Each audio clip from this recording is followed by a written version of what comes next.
এ হাকিম তিরমিজি রহমাতুল্লাহ আলাইহি একদিন ওযু করতেছেন, ওযু মিসওয়াক করতেছেন আর বৈশা ওযু বানাইতেছেন। মিসওয়াক করার সময় যে বৈশা রইছেন ওই সময় ওনার মাথার ভেতরে বিভিন্ন কল্পনা জাগা দিছে, কল্পনার জগতে ডুইগা পড়ছে। কল্পনা করতেছে হায় রে, তখন কিন্তু উনি বয়োবৃদ্ধ, ওনার দাড়ি চুল পাইকে গেছে, বুড়া হয়ে গেছে। আর উনি কল্পনা করতেছে জোয়ান বয়সে একটা মহিলা যে আমারে প্রেম প্রস্তাব দিছিল, মানে উনি যখন যুবক ওনার পেছনের দিনের কথা ওনার স্মরণ করছে, বুড়া বয়সে স্মরণ করছে পেছনের দিনের কথা, যখন ওনার দাড়ি চুল পেকে সাদা হয়ে গেছে, ওযু বানাইতেছি বুড়া বয়সে, মিসওয়াক করতেছে, ওই সময় যৌবনের একটা ঘটনা স্মরণ করছে যে এক মহিলা ওনাকে প্রেম প্রস্তাব দিয়েছিল। উনি তখন নওজোয়ান যুবক, হাকিম তিরমিজি তখন নওজোয়ান যুবক, ডাক্তার মানুষ ছিলেন। ওনার ভক্তের অভাব নাই। এই তোরা কথা কস কারা কারা যাবে, কেটা কেটা কথা কয় এনে, যারা যারা কথা বলবি মোবাইল চালাবি সিধা উঠে এখান থেকে চলে যা, আমার শ্রোতা লাগে না বেশি। মনে মনে রাগ হইতেছে, দেখছ কি ব্যবহারটা করলো মৌলানা। মাঝে মাঝে এরকম খারাপ ব্যবহার করতে হয় মাহফিলে। ওই যে আমি বললাম না যে 500 বছর আগের যুগের মানুষ বেরিয়া ইবাদত করছে, আর হে আধা ঘন্টা একটু নিরিবিলি ওয়াজ শুনবো এটা পারে না। কান্না ধরে উঠাই দেওয়া দরকার না। হ্যাঁ কথার কথা, এতটুকুন সময় খালওয়াত কেন হয় না, একাগ্রতা কেন আসে না? কিছু সময় তো একাগ্রতার সাথে ইবাদত করণ লাগে। ইবাদতে খুশু খুজু ও মনোযোগ হইলে ওই ইবাদতটা ওজনদার হয়। হাকিম তিরমিজি যেহেতু ডাক্তার মানুষ ছিলেন, অপারেশনকারী ছিলেন, রোগী দেখতেন, এলাকার এক সুন্দরী মহিলা এই হাকিম তিরমিজির এসকে পড়ে গেছে, প্রেমে পড়ে গেছে। ডাক্তারদের কাছে তো মহিলা রোগীরাও যায়, এই প্রেমে পড়া এই রোগীর বেশে, প্রেম রোগীর বেশে হাকিম তিরমিজির চেম্বারে ঢুকছে। চেম্বারে ঢুইকা হাকিম সাহেবকে বলতেছে, হাকিম সাহেব আমার এমন একটা জটিল রোগ আছে যেটা সবার সামনে বলা যাবে না, রোগী যারা আসছে এদের সবাই বাইর করে দেন, একটু গোপনে কোন লাগলো। হাকিম সাহেব সরল মানুষ, হাকিম তিরমিজি রোগী যারা আছে সবাই রে বাইর করে দিয়ে ঘরটাকে খালি করে দিছে হেরে কথা কইবার লেগে। এই বেটি কথা না কয়ে ডাইরেক্ট উঠে যায় আগে দরজা বন্ধ করছে। দরজা বন্ধ করে আইসা হাকিম তিরমিজির সামনে আইসা নিজের চেহারার নেকাব সরাইয়া দিয়ে কয়, দেখেন এক নজর আমার একটু ছায়া পছন্দ হয়নি, আমি কিন্তু আই লাভ ইউ, আমি কিন্তু আপনারে ভালোবাসি, আপনাকে ছাড়া কিন্তু আমি বাঁচবো না, আমি আপনার প্রেমে পড়ে গেছি। প্রস্তাব দিয়ে ফেলাইছে। হাকিম তিরমিজি উনি তো চিৎকার দিছে, এ ইন্না লিল্লাহ ইন্না লিল্লাহ, ঘরের ভিতরে শয়তান ঢুকেছে। আর ঘরের বাইরে যত রোগী ছিল এরা সব আইছে, কাছাকাছি আয়া পড়ছে, দরজার কাছে আসছে। উনি যে দরজা খুলে দিচ্ছে, মহিলাও বলতেছে, চিল্লাইতেছে, শয়তান ঢুকছে, শয়তান ঢুকছে। মানুষ এই দুজনের ভক্ত হয়ে গেছে। হায় রে, দুজন তো বুজুর করে শয়তান তারায় দুজনে রুগী দেহা বাদ দিয়া। হাকিম তিরমিজি মহিলাকে বললেন, যাও যাও বেরিয়ে যাও, তোমার চিকিৎসা শেষ, যাও যাও বেরাও বেরাও। অর্থাৎ হাকিম তিরমিজি এই মহিলার দোষটাকেও গোপন করে দিছে, যাতে ভবিষ্যতে এই মহিলার ক্ষতি না হয়। মেয়েটা চলে গেছে বুড়া বয়সে। যখন হাকিম তিরমিজি বুড়া হয়ে গেছে, চুল দাড়ি পাইকে গেছে, ওযু বানাইতেছে আর মিসওয়াক করতেছে আর কল্পনা করতেছে, কি লেগেছে চিল্লান্ডা দিছিলাম, চিল্লান্ডা না দিয়া যদি তার লগে প্রেমাবদারটা গ্রহণ করে আলাইতাম, তাহলে তো আর একটা বউ পাওয়া যেতাম। দেখতে তো সুন্দরী ছিল, এগুলা কল্পনার ভিতরে আনতেছে। বুজুর্গ মানুষ আল্লাহওয়ালা ছিলেন, যখনই কল্পনা এসেছে সাথে সাথে আস্তাগফিরুল্লাহ আস্তাগফিরুল্লাহ ইস্তিগফার পড়ে কল্পনার ভেতর থেকে সাথে সাথে বাইরে হয়ে গেছে। কিন্তু ওনার ভেতরে চিন্তা রোগ আসছে, হায় রে, জোয়ান যখন ছিলাম তখন ইমানটা পোক্তা ছিল, বুড়া বয়সে ইমানটা দুর্বল হয়েছে আমার। এই বুড়া বয়সে গুনার কল্পনা করি, তাহলে তো জোয়ান বয়সে মরলে ভালো ইমান নিয়ে মরতে পারতাম। এখন দেখি বুড়া বয়সে ইমানের অবনতি হয়েছে। মহান আল্লাহর কাছে কেমনে আমি মুখ দেখাবো? গুনাহ করে নাই, কিন্তু এটা কল্পনা হয়েছে ভিতরে, আর কি কল্পনা। আল্লাহ পাকের ফয়সালা ছিল এক সময় সাহাবায়ে আমরা বাচ্চা গেছি সাহাবায়ে কেরামের জন্য। আল্লাহ পাকের ফয়সালা ছিল, আল্লাহর পছন্দ হলো যে বান্দা গুনাহ তো করবে নাই, গুনার কল্পনাও করবে না, এটা আল্লাহর পছন্দ। আল্লাহর পছন্দ কি? যে আমরা গুনাহ তো করব নাই, গুনার কল্পনাটাও আমরা করব না।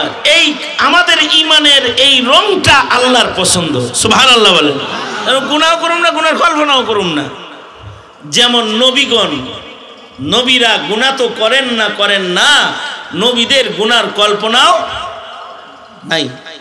কল্পনাও নাই নবীদের জীবনে। আল্লাহ তাআলা সাহাবায়ে কেরামদেরকে গুনার কল্পনা করতেও নিষেধ করলেন। আয়াত নাজিল হয়ে গেল, লিল্লাহি মা ফিস সামাওয়াতি ওয়া মা ফিল আরদ ওয়া ইন তুবদু মা ফি আনফুসিকুম আও তুখফুহু ইউহাসিবকুম বিহিল্লাহ ফায়াগফিরু লিমান ইয়াশাউ ওয়া ইউআযযিবু মান ইয়াশা। আল্লাহ তাআলা ধমকে দিলেন, সাবধান, ভিতরে কল্পনার গুনাহ করবা না। যদি মহান আল্লাহ চায় তাহলে কিন্তু কল্পনার কারণেও তোমাদেরকে ইচ্ছা করলে আযাব দিবে। আল্লাহ তাআলা সাহাবীদের একটা কঠিন আইন দিলেন। সাহাবীরা পেরেশান হয়ে গেল, পেরেশান হয়ে নবীজির কাছে আসলো। আয়েশা সাহাবীরা বলে কি, আল্লাহর নবী কল্পনা আয়া পড়ছে, কল্পনার জন্য যদি আল্লাহ আমাকে ধরে আমরা জান্নাতে যাবো কেমনে? সাহাবীরা নবীজির কাছে আয়েশা আক্ষেপ করতেছে। সাহাবীদের ঈমান তো শ্রেষ্ঠ ঈমান ছিল। আল্লাহর রাসূল সাহাবীদেরকে বললেন, আল্লাহ বলছে যে কল্পনাও করিস না। তোমরা আল্লাহরে বলো যে আল্লাহ ঠিক আছে, আপনি যেহেতু গুনার কল্পনাও পছন্দ করেন না, আমরা ওয়াদা করতেছি আমরা গুনার কল্পনাও করব না। এটা বলো তোমরা আল্লাহকে। তোমরা বলো আমানার রাসূলু বিমা উনজিলা ইলাইহি ওয়াল মুমিনুনা কুল্লুন আমানা বিল্লাহি ওয়া মালাইকাতিহি ওয়া কুতুবিহি ওয়া রুসুলিহি ওয়াল ইয়াউমিল আখিরি ওয়াল কদরি খাইরি। এগুলো সব যত ঈমান আছে সব বলো। আমানার রাসূলু বিমা উনজিলা ইলাইহি মির রাব্বিহি ওয়াল মুমিনুন কুল্লুন আমানা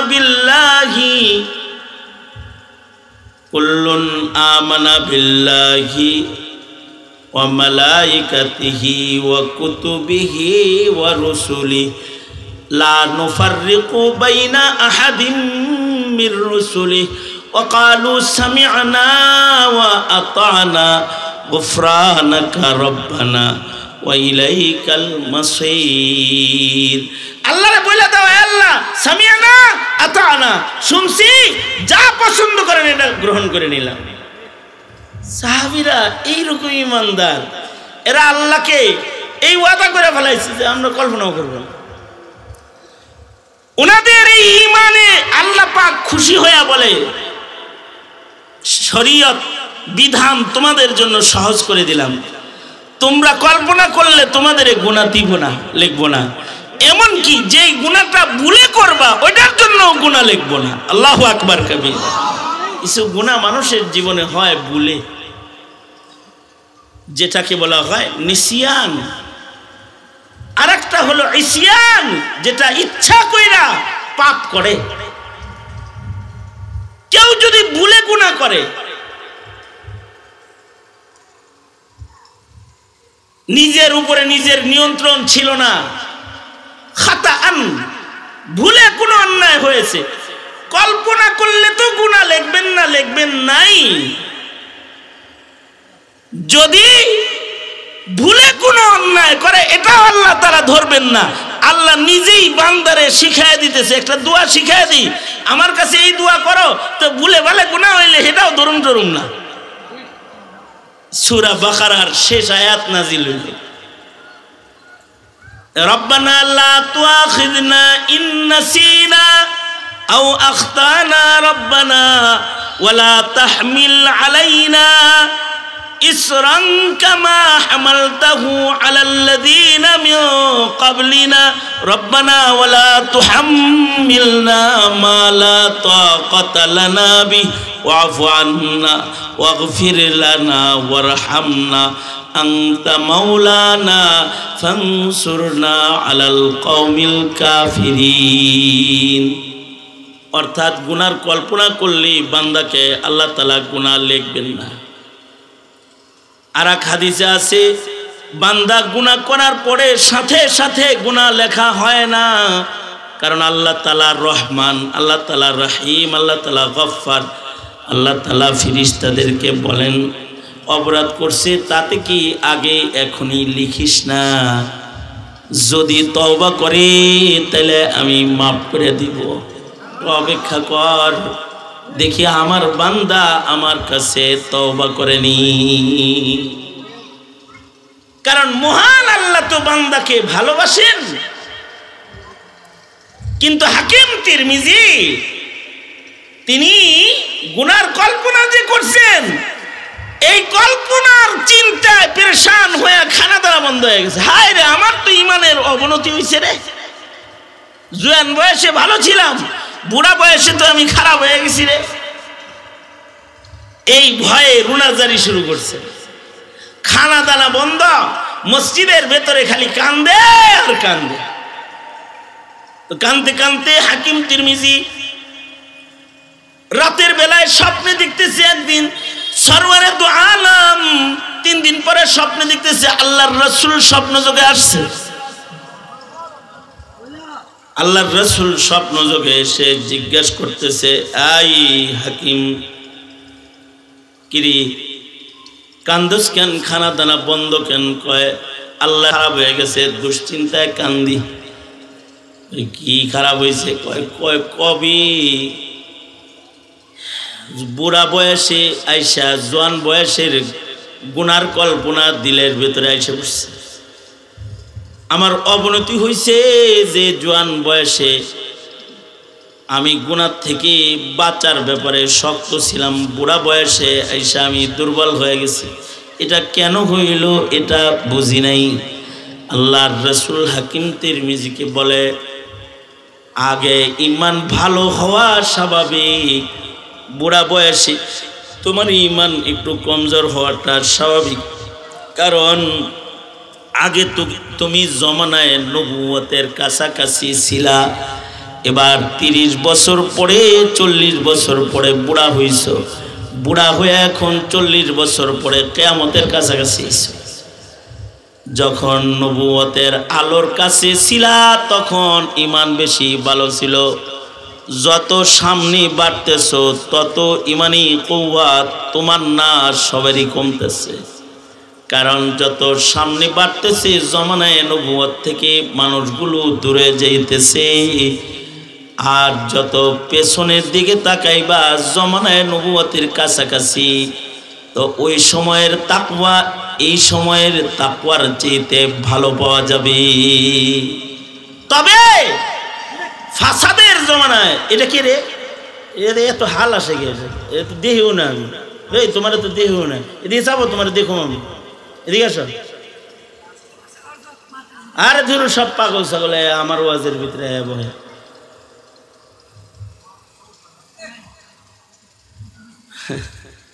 এটা একটা ইমতিহান, শান্তি মতো যেন কিছু কইতে না পারে।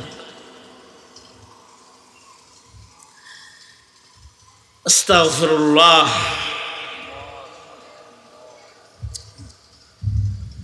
এমনি দেখবেন হ্যাঁ করে মসজিদে পাওয়া যায় না, ওয়াজ মাহফিলে ওয়াজ শুনে খালি এদিকেও দৈরা মইরা শয়তানে লইয়া আহে, বইয়া থাকবি ডিস্টার্ব করতে থাকবি, এমন বাপ করবি যেন ডাইনে বামের ওয়াজ শোনার খুশু খুশুটা নষ্ট হয়, ঠিক মেরে সামনে এনে বসায় দেয়। এই কামটাও ওই যে ভাই সাহেব যে আছে একজন উনি করে। আল্লাহ তাআলা সহি সমঝ দান করুক, আমিন বলেন। কি বললাম আমি? জমানায় নবুয়ত থেকে যত দূরে যাইতেছি তত জমানায় ফাসাদ আইতেছে। কি আইতেছে? জমানায় ফাসাদ। আসবাব যত বাড়তেছে জমানায় ফাসাদের দিকে আগাইতেছি, আর যত পিছনে ওটা জমানায় নবুয়তের কাছাকাছি খায়রুল কুরুন। এ কারণে ফাসাদের যুগে গুনাহ বেশি, ইবাদত কম। এই ফাসাদের যুগে যখন গুনাহ বেশি, ইবাদত কম, এই সময় আবার যদি কেউ একটা সুন্নতের আমল করে, ফাসাদের জমানায় একটা সুন্নতের দাম গলা কাটা শহীদের সওয়াবের সমান। সুবহানাল্লাহ। আল্লাহর রাসূল বলছেন, ক্বালা রাসূলুল্লাহি সাল্লাল্লাহু আলাইহি ওয়াসাল্লাম, মান তামাসসাকা বি সুন্নতি ইনদা ফাসাদি উম্মতি ফালাহু আজরু শহীদ। ফাসাদের জমানায় যদি একটা সুন্নতের উপরে কেউ আমল করে, একটা সুন্নতের বদলায় শহীদের সওয়াব তাকে দান করা হবে। জমানায় ফাসাদ,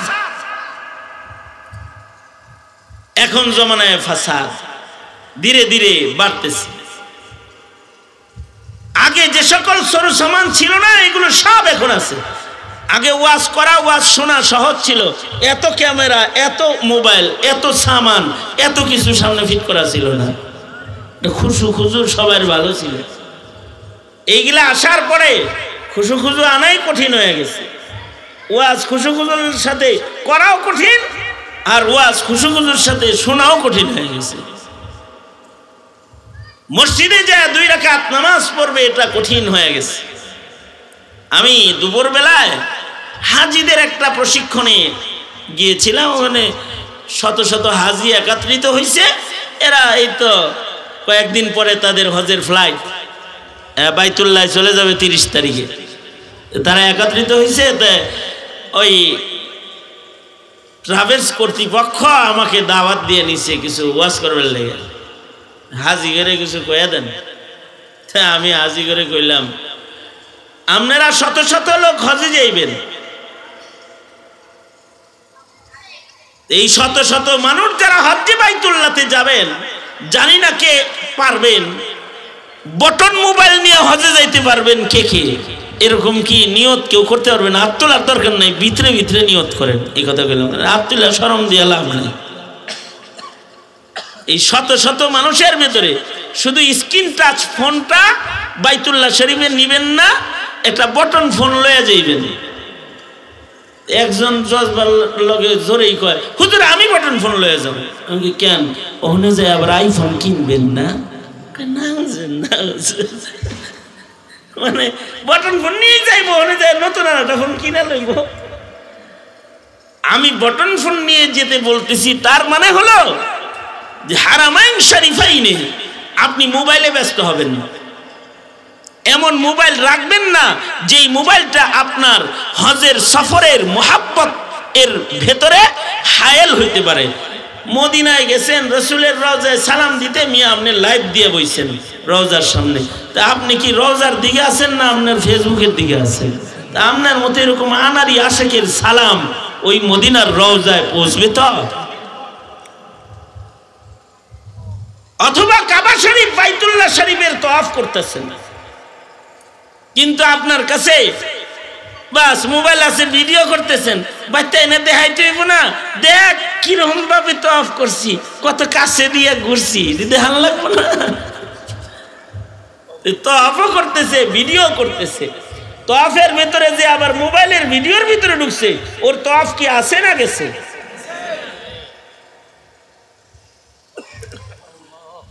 এইভাবেই তো ইবাদত নষ্ট হয়।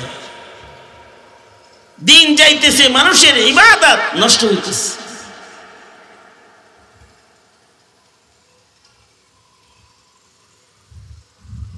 এখন মসজিদে মাতাফের ভেতরে হারাম শরীফে আগে তো উন্মুক্ত ছিল, হাতিম খোলা থাকতো, হাতিমে কাবা খোলা থাকতো। আমরা হাতিমে কাবায় যায় কখনো 3 ঘন্টা 4 ঘন্টা বসে থাকছি, একটা সময় গেছে আগে। আর এখন গোটা হজের মৌসুমে হাতিম খুলে না। তা আমি মক্কা মুআজ্জমার এক ইমাম সাহেবকে বললাম, এক আরবি শিক্ষক, উনি ওখানে হারাম শরীফে তাফসীর করে, তার কাছে আমি চিঠি লিখলাম, শুধুই জাহমার দোহাই দিয়া, বীরের দোহাই দিয়া হাতিম এভাবে বন্ধ করে রাখাটা কি ঠিক? ঢুকতেই দেন না, হাতিম কেন বন্ধ রাখা হয়? আগে খোলা হইতো, কিছু মানুষ 2-4 রাকাত নামাজ ভেতরে যায় পড়তো, তাদের দিলে শান্তি আসতো, বন্ধ করে থন গিল্লে। তো উনি এই প্রশ্নের উত্তরে আমাকে বলে কি, মৌলানা আগে মানুষ মোবাইল ছাড়া মাতাফে ঢুকতো, তারা মসজিদের ভিতরে ছবি তোলার গুনাহে লিপ্ত হইতো না। এখন কেউ যদি মোবাইল সহ হাতিমে ঢোকার সুযোগ পায়, তো হাতিমে কাবার ভিতরে মিজাবে রহমতের নিচে দাঁড়ায়ও একটা পুষ দিয়ে একটা ছবি তুলে বের হয়ে যাবে। মাতাফে বাইতুল্লাহ আর হাতিমে কাবা, হাতিমে কাবা তো সরাসরি বাইতুল্লাহ শরীফের অংশ, আর বরাবর দাঁড়ায় কেউ গুনাহ করুক এটা আমরা চাই না। বাস সে বলে দিল। আমরা বলি দেখছো কি কঠিন করছে, যে এহরামের কাপড় ছাড়া ভিতরে ঢুকবার দেয় না। আমারে ওই হুজুর কয় এটাও একটা কারণ, এহরাম বাদলে পরে সাথে অত পকেট মকেট থাকে না, মোবাইল টোবাইল থাকে না, সরু সামান রাখতে পারে না, এহরামের হালতে চেক করে তাকে ঢুকায় দেয়া হয়। কমাস কম তওয়াফে যারা ঢুকবে এরা যেন বেলাজ বেশরম বেহায়ার মতো মাতাফে বাইতুল্লাহতে মোবাইলের মাধ্যমে গুনাহের ভেতরে লিপ্ত না হয়, এটাও একটা পলিসি। আমি আগে খুব মেজাজ খারাপ হইতো যে কই কবে গেছে করোনা, হে করোনার আইনে এখনো ধরে রেখা আম করে কাবা শরীফের ভিতরেই ঢুকবার দেয় না, ওরা ঠিক না, লোকগুলো ভালো না, এরকম একটা অবজেকশন ছিল আমার। কিন্তু এই লোকের বক্তব্য শোনার পরে আমার মনে হয়েছে যে একেবারে উচিত কাম করছে। বুঝেন নাই কথাটা? রওজা ধারে সালাম দিতেছে, হের দিল রওজার দিকেই না, হে মোবাইলের দিকে আছে। এই তো আমাদের ইবাদত, আমাদের ইবাদতের ওয়াজান ওয়াকার এরকম নষ্ট হইতেছে। এ কারণে যত পিছনের দিকে যাব তত ভালো মুমিন ভালো মানুষ পাবো, এ কারণে আল্লাহর রাসূল বলেন তুবা মান আমানা ওয়া রাআনি, সবচেয়ে ভালো মানুষ হলো তারা যারা ঈমান এনেছে এবং ঈমানের সাথে আমাকে দেখেছে। এরপরে সবচেয়ে ভালো হলো মান আমানা ওয়া রাআ মান রাআনি, আমাকে দেখে নাই কিন্তু সাহাবী দেখছে। এরপরে তারা ভালো মান আমানা ওয়া রাআ মান রাআ মান রাআ মান রাআনি, সাহাবী দেখে নাই কিন্তু তাবী দেখছে। ওই ইমানদারগুলো ভালো। ওই মানুষগুলো বাংলাদেশেও ভালো ছিল বেশি, যারা শাইখুল হাদিস দেখছে, যারা হাফিজি হুজুর দেখছে, যারা পীরজি হুজুর দেখছে, যারা চরমনের বরহুম আল্লাহর ওলিকে দেখেছে, যারা উজানির পীর সাহেব হুজুররে দেখেছে, তাদের ইমানের রঙের ভেতরে ওই আকাবিরদের একটা রং বিদ্যমান ছিল। আর ডিজিটাল যুগের মৌলবি দেখতে দেখতে জমানা যত ডিজিটাল হইতেছে, ইমান তত ডিজিটাল হইতেছে। এখন আমাদের আধুনিকতা এত বাড়ছে যে মানুষের নজর নেককার মুত্তাকি পরহেজগারের উপরে না, নায়ক নায়িকার উপরে পড়ে গেছে। জমানার চাকচিক্যের আসর আমাদের দৃষ্টিভঙ্গির ভিতরে আসছে। কিন্তু আগের জমানায় মানুষ তারা অত চাকচিক্যে ঝিকঝাক চিকচাক ছিল না, কিন্তু তাদের ঈমান বড় চকচকা ছিল, ধবধবা ছিল। তাদের এমন কিছু গুণ ছিল যেই গুণগুলো আমাদের নাই। আল্লাহ তাআলা বলেন সাহাবীদের কিছু গুণ, আগের যুগের ঈমানগুলো আল্লাহর কাছে পছন্দের কেন? কারণ তাদের পছন্দের কিছু গুণ ছিল। আল্লাহ তাআলা নিজে বর্ণনা করেন মুহাম্মাদুর রাসূলুল্লাহ ওয়াল্লাযীনা মাআহু আশিদ্দাউ আলাল কুফার।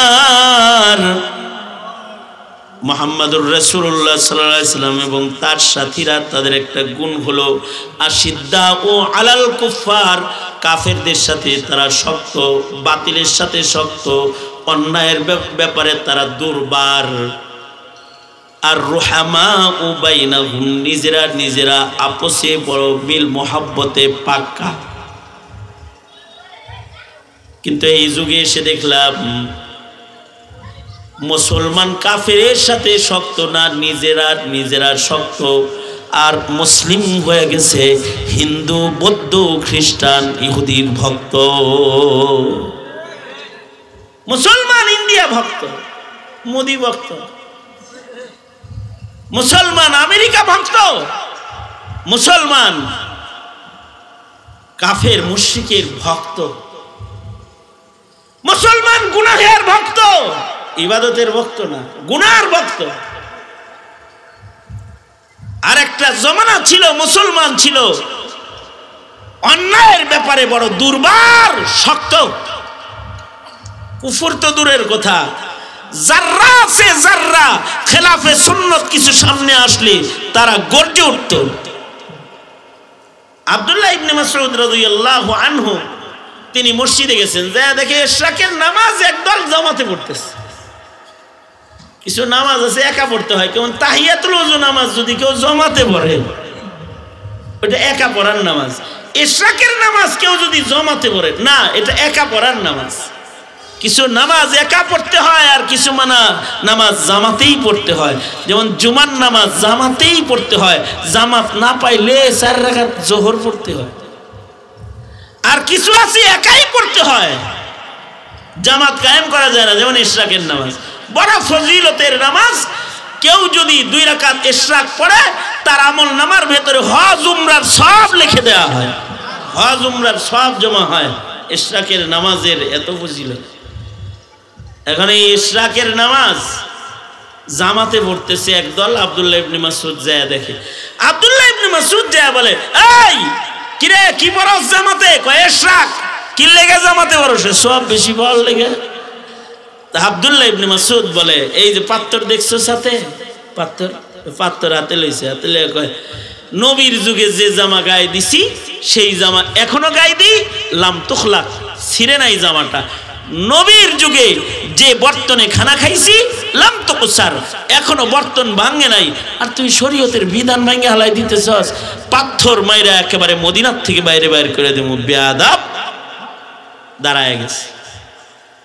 আমি ইবনে মাসউদ বাঁচা থাকতে খেলাফে সুন্নত কোনো আমল করতে দিব না, শক্ত হয়ে গেছে। কুফরের সাথে অন্যায়ের সাথে শক্তি, এটা ঈমানের কালার। এ কারণে তোমরা সবাই শক্ত না হলেও নারী সংস্কারের নামে কমিশন গঠন করে যখন ইসলাম কোরআনের বিধানের উপরে আঘাত করেছে, সাহাবীদের মতো ঈমান যারা লালন পালন করে তারা শক্ত, তারা পাথর হাতে নিয়ে নিয়েছে, জীবন দিব, রক্ত দিব, কিন্তু কোরআনের বিরুদ্ধের কোনো আইন জমিনে পাশ হইতে দিব না। ইউনূস সরকারকে হুমকি দেওয়া হয়েছে আগামী 3 তারিখ পর্যন্ত টাইম, যদি এই কমিশনকে বাতিল না করে আর এই কমিশনের মাধ্যমে উঠে আসা কোরআন বিরোধী প্রস্তাবগুলোকে যদি বাতিল ঘোষণা না করে, তাহলে ইউনূসের ওই দশা হবে যেই দশা হাসিনার হয়েছে, সেই দশা ইউনূসের হবে। ডক্টর ইউনূস সাহেব ভালো হয়ে যান। বান্দর দিয়া মুসলমানের দেশের কমিশন চলে না। মুসলমানের দেশে যারা মাসাইল বুঝে এমন মানুষ কমিশনে আলেমে দ্বীন অন্তর্ভুক্তি করা হোক। উল্টা পাল্টা দাবি দাবা নিয়া সরকারের ঘরে দাঁড়ায়া শান্ত মুসলমানদেরকে উত্তপ্ত করার কোনো অধিকার আপনাদের নাই, কোনো অধিকার নাই। এই যে শক্তি, এই শক্তিটার নাম হলো ঈমান। এই শক্তির নাম কি? ঈমান। আশিদ্দাউ আলাল কুফার রুহামাউ বাইনাহুম। কুফরের বেলায় শক্ত। সুতরাং আগামী 3 তারিখে হেফাজতে ইসলামের ডাকে গণসমাবেশে আছেন তো ইনশাআল্লাহ? আল্লাহ তাআলা সফল করার জন্য কোরবানি দেওয়ার তৌফিক দান করেন, আমিন। রুহামাউ বাইনাহুম, মুমিন মুমিনেরা ছিল আপোষে শির ও সাক্ষাৎ, আপোষে মায়ার বন্ধনে তারা আবদ্ধ। যেমন আমরা মার্চ ফর গাজা হয়েছে, ফিলিস্তিনের মুসলমানদের জন্য মায়া মমতা প্রকাশ করা হয়েছে, রুহামাউ বাইনাহুম। এখনো আমরা আওয়াজ তুলি ভারতের মুসলমানদের পক্ষে, রুহামাউ বাইনাহুম। কারণ এক মুসলমান আর এক মুসলমানের সাথে দরদ আছে, এটার নাম ঈমান। কারণ মুসলমান মুসলমানকে ভালোবাসে কার জন্য? জোরে বলে, আল্লাহর জন্য ভালোবাসে। আশিদ্দাউ আলাল কুফার রুহামাউ বাইনাহুম। আর মুসলমানকে গুনাহে দেখা যাবে না, ইবাদতে দেখা যাবে। মুসলমানরে পূজায় দেখা যাবে না, ইবাদতে দেখা যাবে। এ কারণে মুসলমানকে গানে দেখা যায় না, ওয়াজে দেখা যাবে। মুসলমানকে ইবাদতের ভেতরে পাওয়া যাবে। এটা আল্লাহর পছন্দের একটা গুণ মুমিনের ভেতরে, আল্লাহর পছন্দিদা গুণ। তারাহুম রুকআন সুজদাই ইয়াবতাগুনা ফাদলাম মিনাল্লাহি ওয়া রিদওয়ানা। ইবাদতের মাধ্যমে তারা রবের সন্তুষ্টি খুঁজবে। তাদের দেহের ভিতরে ইবাদতের দাগ থাকবে। সীমাহুম ফি ওয়ুজুহিহিম মিন আসারিস সুজুদ, চেহারার ভিতরে থাকবে সেজদার দাগ, গায়ের ভিতরে থাকবে নামাজের চিহ্ন। যারা নামাজ পড়বে, ওযু করবে, ময়দানে মাহশরে গুররিল মুহাজ্জালিন, তাদের ওযুর অঙ্গগুলো নূর চমকাইতে থাকবে। এই ইবাদতের দাগ যাদের অঙ্গের ভেতরে লেগে যাবে, ময়দানে মাহশরে তারা নবীর শাফাআত সহজে আগে আগে পেয়ে যাবে। সুতরাং জামানা তো নতুন আসতেছে, কিন্তু আমাদেরকে রং ধারণ করতে হবে পুরাতন। নতুন যুগে পুরান রঙের মানুষ হইতে হইব। জামানা হইব নতুন, কিন্তু আমাদের ভেতরে রং ঢং হইবে সব পুরাতন। যত পুরান রং আপনার আমার ভিতরে পাওয়া যাবে, তত আল্লাহর কাছে পছন্দের মুমিন হওয়া যাবে। সুতরাং পুরান রঙের মুসলমান হইতে নিজেরাও চেষ্টা করা, নিজের আলো ইয়ালকে পুরান রঙের পরিচয় শিক্ষা দেওয়া। ওয়াজ মাহফিল কিছু কুদিফাদির নাম না, ওয়াজ মাহফিল হলো মুসলমানকে তার পুরাতন হারিয়ে যাওয়া সংস্কৃতিকে শিখায়া স্মরণ করায় দেওয়ার নাম। সে যেন তার রবের পছন্দের রঙকে ধারণ করতে পারে। আল্লাহ তাআলা আমাদের সবাইকে তৌফিক দান করেন। দিনব্যাপী এই আয়োজন, এই মেহনত যারা করেছে, যারা অর্থায়ন করেছে, যারা মেহনত করেছে, সবার কোরবানি আল্লাহ তাআলা কবুল আর মঞ্জুর করে নেন। আল্লাহ তাআলা এই মজমাকে, এই এলাকার মানুষের সুন্নতি ইবাদতের জিন্দগির তারাক্কির জন্য উসিলা বানায়া দেন।